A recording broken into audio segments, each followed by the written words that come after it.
Cette femme a été retrouvée sans tête, mais son téléphone continuait d'envoyer des messages. C'est dans un petit village paisible au nord de la France, en janvier 2017, que l'affaire commence. Une femme, Élise Moreau, 33 ans, infirmière de nuit, est portée disparue depuis 3 jours.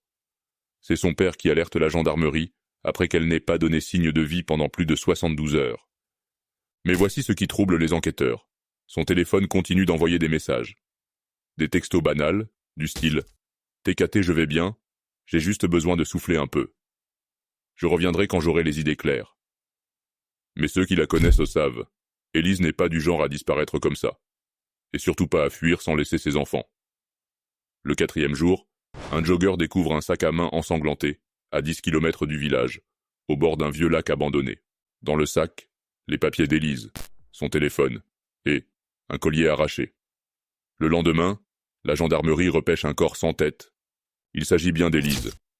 Mais le plus effrayant, c'est que le dernier message a été envoyé 2 heures après sa mort estimée. Et l'autopsie révèle quelque chose d'encore plus dérangeant. Elle était vivante au moment de la décapitation.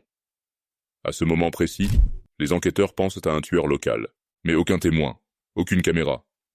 Juste le silence glacial du lac et un téléphone qui, selon les experts, n'a jamais quitté la zone, même après la mort.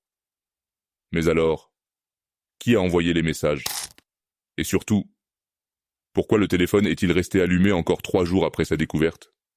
Abonne-toi maintenant pour ne pas rater la suite de cette histoire. Parce que dans la partie 2, on découvre un homme étrange, qui connaît Élise, mais prétend ne l'avoir jamais rencontrée.